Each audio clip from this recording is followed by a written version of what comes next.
변경된 벤처기업 인증 왜 이렇게 어려울까요? 인증 노하우 3가지와 벤처 혜택. 벤처 인증 제도가 2021년 2월 새롭게 바뀌고 어려워졌습니다. 왜 이렇게 어려워졌을까요? 기존 벤처 인증 방식으로 인증받은 약 4만 개 업체는 유효기간이 끝나면 새로운 벤처 인증 제도로 다시 평가를 받아 인증을 받아야 하는 부담이 있고요. 아직 벤처 인증을 받지 않은 업체는 어려운 인증 평가를 받고 통과해야 인증을 받게 되니 모두 부담스러운 게 사실입니다. 왜 이렇게 핫하고 인증받는 게 어려워졌을까요? 그 이유와 인증 비법 3가지를 오늘 공개합니다. 그 내용이 궁금하시다면 영상을 끝까지 시청해 주시기 바랍니다. 중소기업 전문 채널 기업꿀정보TV 김소장입니다. 2020년에 벤처기업 육성지원법이 개정되었는데요. 그 배경은 벤처 인증이 남발되다 보니 벤처기업에 대한 변별력이 떨어져 제대로 된 벤처기업 지원이 어렵다는 게 그 배경입니다. 지금까지 벤처 인증 기업이 대략 4만 개 기업 정도가 되는데요. 아마도 까다로운 심사 때문에 절반 가까이 줄어들지 않을까 걱정도 됩니다. 사실 중소기업 경영할 때 가장 도움이 많이 되는 2가지 인증이 있는데 하나는 기업부설연구소와 신벤처 인증 2가지입니다. 그럼 혹시 기존 벤처 인증은 유효한 건가? 지금 유효기간이 남아있는 인증을 새로운 벤처 인증으로 다 바꿔야 하는 건가 하는 궁금증이 있을 텐데요. 그렇지는 않습니다. 기존의 벤처 인증 받은 것은 유효기간이 남아있으면 그대로 유효합니다. 기존 벤처 인증 유효기간은 2년이었으니 만일 앞으로 1년이 남았으면 유효기간 끝날 때 기존 벤처기업은 새로운 벤처 인증을 받으면 됩니다. 그리고 벤처 인증은 이제 새로운 벤처 인증 제도로 심사평가를 받아야 합니다. 새 벤처는 인증 유효기간이 3년입니다. 3년마다 새롭게 평가를 받는 것으로 바뀌었습니다. 기존의 벤처 인증과 새로운 벤처 인증을 받는 방법은 어떻게 달라졌을까요? 기존의 벤처 인증은 4가지 유형인데요. 벤처 투자 유형, 연구개발 기업 유형, 기술보증기금 즉 기보의 보증이나 중소벤처기업진흥공단 즉 중진공 대출을 받는 대출 보증 유형, 마지막으로 예비벤처 유형 이렇게 4가지였습니다. 기존의 85% 정도가 보증대출 유형이었죠. 이번에는 주관기관이 민간벤처위원회로 바뀌었고요.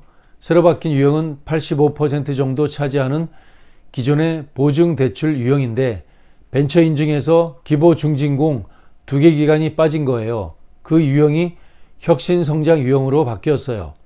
말하자면 기보중진공 보증이나 대출과는 전혀 상관없이 벤처를 받을 수 있다는 게 가장 크게 바뀐 점이에요. 그럼 기보중진공이라는 공공기관이 2군데가 빠지고 민간벤처위원회가 인증을 맡았으면 아무래도 인증이 훨씬 쉽지 않을까 하는 궁금증이 생기죠. 그런데요, 기관이 바뀌면서 평가 시스템이 완전히 바뀌었는데 평가 기준의 큰 골격은 공개됐는데 세부 골격은 공개되지 않았어요. 그래서 어렵게 됐습니다. 말하자면 기출문제가 있고 항목별 점수가 있으면 아무래도 쉬울 텐데 큰 골격만 공개되고 세부 항목은 공개되지 않았어요. 그 점이 가장 큰 어려운 점이에요.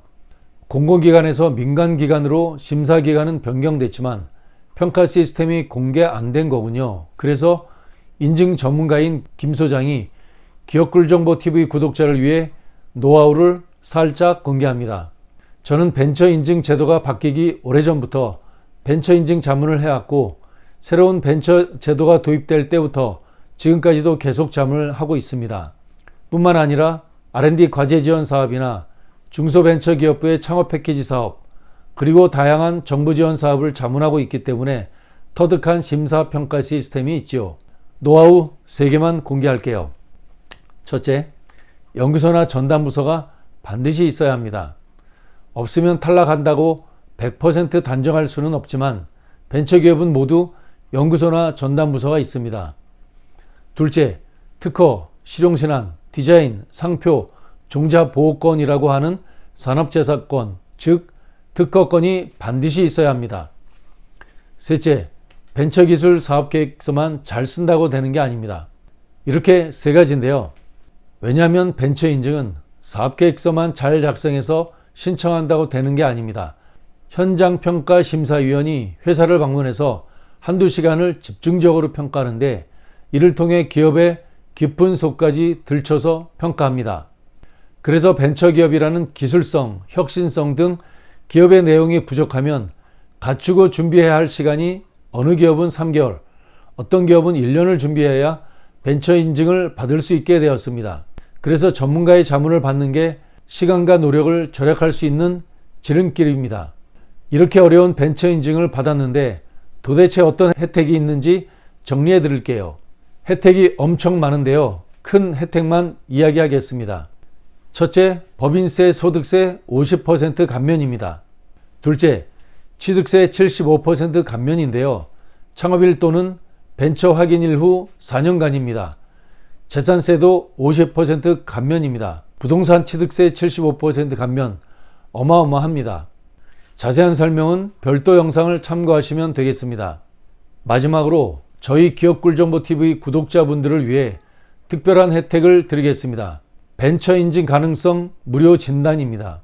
이렇게 어려운 벤처 인증인데 괜히 준비도 제대로 없이 신청했다가 떨어져서 심사비 시간과 노력을 잃어버리는 낭패를 보지 마시라고 벤처 인증 가능성을 상담 신청서로 신청하시는 분에 한해 무료 진단해 드립니다.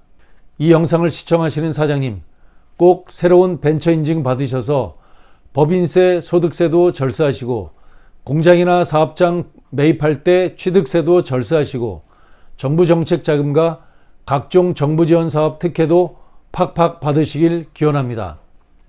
오늘은 여기까지. 오늘 영상이 유익했다면 좋아요, 구독, 알람 설정 부탁드립니다. 중소기업 전문 채널 기업꿀정보TV 김소장이었습니다. 감사합니다.